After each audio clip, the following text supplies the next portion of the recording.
Welcome and good afternoon. This is Commish Orr. Today we're going to give an update on the first games of the 1960s, best of the 1960s tournament using season ticket baseball.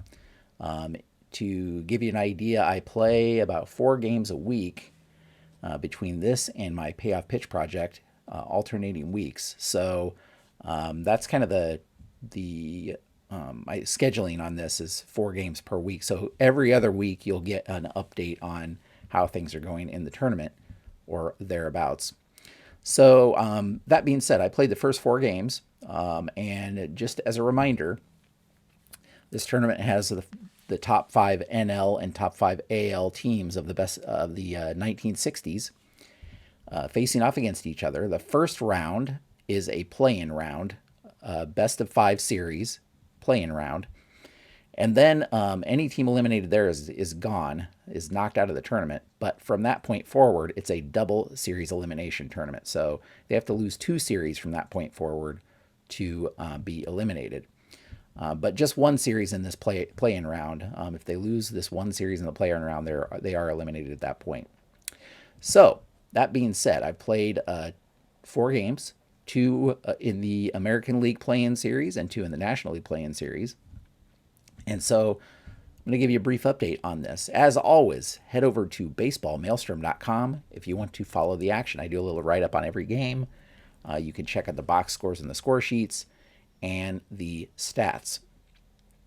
So let's start with game 1, and that was between, in the American League, it's the 1964 White Sox and the 1965 Twins.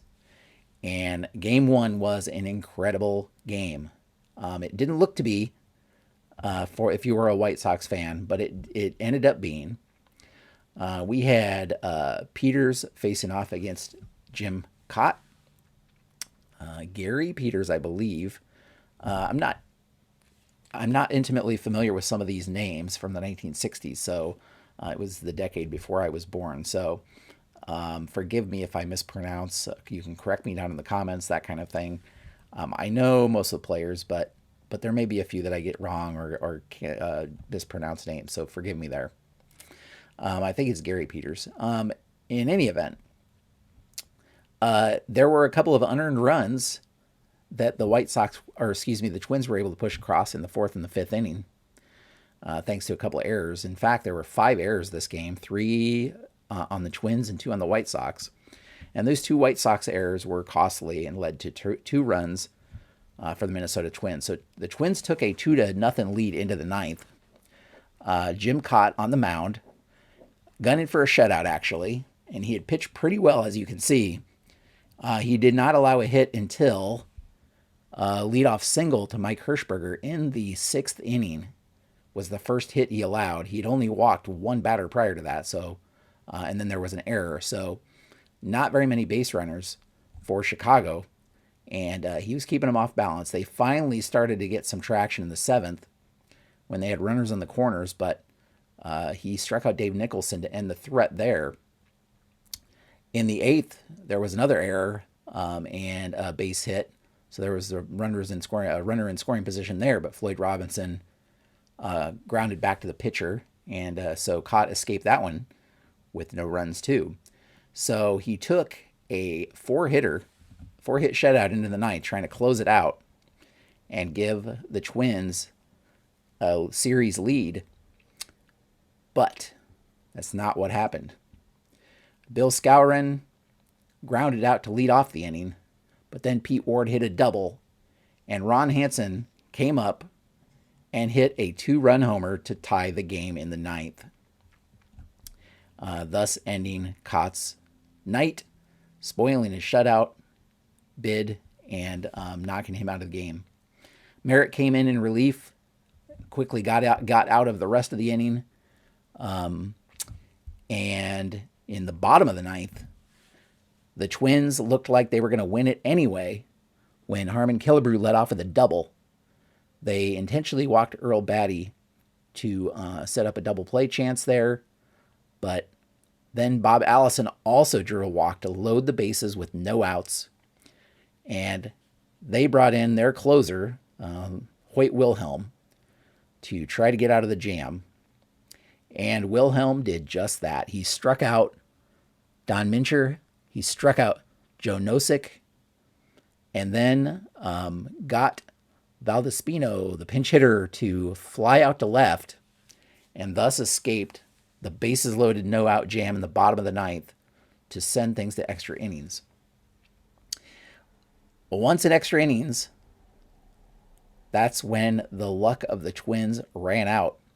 Merritt, who had an easy couple of batters in the ninth, continued on into the 10th and did not do well at all. Allowing base hit to Jerry McNerney, the catcher, the bottom of the order, allowed a base hit to him. Jim Landis laid down a good bunt to get him over to second. And then Al Weiss walked, and then there were back-to-back base hits from Robinson and Skowron, followed by a base-clearing triple by Pete Ward that put the game out of reach pretty much. So the White Sox took a 6-2 lead into the 10th and ended up winning this one. Dramatic fashion. Down 2-0 in the ninth, game-tying home run, a 4-run 10th, and the White Sox take game one in the series by a score of 6-2. Looking at things in the National League, we had Tom Seaver on the mound against Bob Friend. 1960 Pirates facing off against the Miracle Mets, the 69 Mets. Remember, loser of the series, best of 5 series, is eliminated. They had high hopes for Tom Seaver on the mound. Seaver had an incredible year in 1969, but he was never really comfortable on the mound in this one. They traded runs in the second and third inning in the early going, and then in the fifth, Bob Skinner and Dick Stewart hit back-to-back solo shots off of Seaver to give the Pirates a 4-2 lead. They'd add another 2 runs in the 8th, thanks to Mazeroski's home run, a 2-run homer by Bill Mazeroski. That made the game 6-2, and not the kind of start Seaver wanted to see. He ended up allowing 6 runs on 8 hits. He did strike out 8, but he also walked 5, so not a very sharp start for him at all. Meanwhile, Bob Friend did allow those 2 runs, as I mentioned, 8 hits, but otherwise kept the Mets bats quiet. Heading into the 9th, the Mets looked like they were going to mount a comeback for a bit against Gibbon, and Ken Boswell flew out to lead off the inning, but then Ed Kranepool had a base hit after that. Swoboda walked. Now Jerry Grote popped out for 2 outs, but then Bud Harrelson hit an RBI single, and so we had the tying run at the plate, but Tommy Agee ended up popping out on the infield to end the threat and end the game. Pirates take this one 6-3 and take a 1-0 series lead in that series. They had the day game the next day, the Pirates and the Mets. Unfortunately, rain washed out game 2 in New York. And so that pushed things back. They would end up playing this one in on their normally scheduled travel day. So that evening, the White Sox and the White Sox and the Twins had their rematch game, game 2. And in this one, even though, as I said, Chicago waited till the 9th inning to score in the last game, that's not how this one went, as they scored in the first inning thanks to Don Buford's triple and a ground out to score the first run there.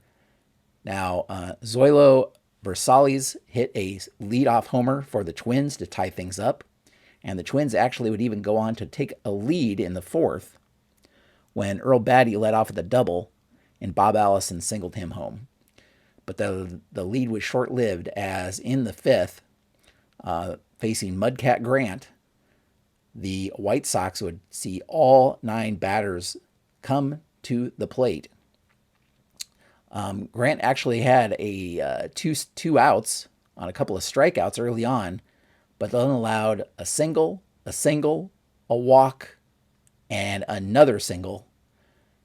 And when the dust settled, the White Sox would score 3 runs in that inning to take a 4-2 lead. Now, Minnesota kept it close against Juan Pizarro as Rich Rollins hit a leadoff single in the fifth to cut the lead to 4-3. Not to be stopped though. In the seventh, Floyd Robinson hit a big 2-run homer to extend that lead for the White Sox to 6-3 at that point. There'd be another leadoff home run for Bob Allison, this time in the 8th inning. So 3 inning leading leadoff home runs. And that would cut the lead down to 6-4. But once again, Chicago didn't seem to be able to be stopped. And Klipstein came in the 9th for Minnesota, and he also allowed a couple of runs. As Tommy McCraw led off the single, Don Buford walked. Pete Ward had an RBI single, and Bill Skowron had a sac fly. So that gave the White Sox an 8-4 lead heading into the bottom of the 9th. And Minnesota didn't really mount much of a comeback attempt in this one. They got a couple of guys on, but Tony Oliva hit into a double play to kind of end any hopes of Minnesota coming back in this game. So Minnesota facing a huge deficit in this one, down 2-0, and heading to Chicago for games 3 and 4. So they'll have to go undefeated the rest of the way, win the next 3 to stay in this one. Otherwise, Chicago is going to go on, move on in this tournament. So finally, the rain makeup game. We go to the rain makeup game over in New York. And let's see, there we go. Rain makeup game over in New York. And this one had a different, outcome. New York wasted no time getting on the board early on, facing Vern Law with a 2-run triple by Ken Boswell in the first, give them a 2-0 lead. They had Jerry Koosman on the mound, and Koosman actually had a better go of things than Tom Seaver did. Interesting, Vern Law actually got injured in the second inning. He had a sore tricep, sore arm, and came out of this game after just 1 2/3 innings pitched. So Haddix came in his place to pitch the middle part of this game. Now, the Pirates would get 1 run back when Dick Grote would hit a solo shot in the third, cut the lead to 2-1, but New York kept pace with another run in the fourth to make it 3-1. Pittsburgh, though, not to be held down in this game, scored runs in the 5th and the 6th. The 6th, after Rocky Nelson was hit by a pitch to lead off the inning, Roberto Clemente singled, and Hal Smith walked to load the bases. So a ground out there with the bases loaded scored their game-tying run. Koosman would get out of that inning, though, striking out Bill Mazeroski, and then Bill Verdon would ground out to end the inning. And so we went to the 9th inning with a score tied 3-3. And in the bottom of the 9th, facing, who were they facing? Clem Labine. And the Mets put together just what they needed to score a run to win this game. Tommy Agee led off the base hit. Wayne Garrett laid down a bunt to push him over to second. They intentionally walked Cleon Jones. And then there was an error on, let's see, who was that error on? Oh, Hoke. Hoke made an error to load the bases up with 1 out, and Ken Boswell laced a base hit a walk-off single to win this one for the Mets 4-3. So we have the AL series. Here's a look at the tournament bracket, and you can see over here in the AL, the White Sox are up 2-0 on the Twins. The winner of this series will move on to play the 61 Yankees. Over in the National League, we have a split series so far. The winner of this game moves on to play the 68 Cardinals. So once this play-in round is determined, we'll have the winner of this round in the American League facing the 61 Yankees. We have the 69 Orioles and the 68 Tigers playing also in that first round. And then in the National League, the winner of the play-in game, or play-in series, faces the 68 Cardinals. And the 62 Giants and 63 Dodgers are also playing over in the National League. So there you have it. If you want to follow the action, as I said, head over to baseballmaelstrom.com. If you click on the upper bar here, the 1960s tourney, you can get to the tournament page that has the bracket. Again, write-ups on every game. And if you click on the stats, you can get to the stats for each team. This is going to be hard to read right now, but you can get to the stats on each team. You can get to the leaders, the leaderboard. There's really not, I didn't go into this because there's really not much to see after just a couple of games. But yeah, you can get to the leaderboard. You can get all sorts of stats for the league going on. And if you're interested in past tournaments or past leagues or past projects that I've done, I've also finished the 1930s tournament and the 1990s tournament.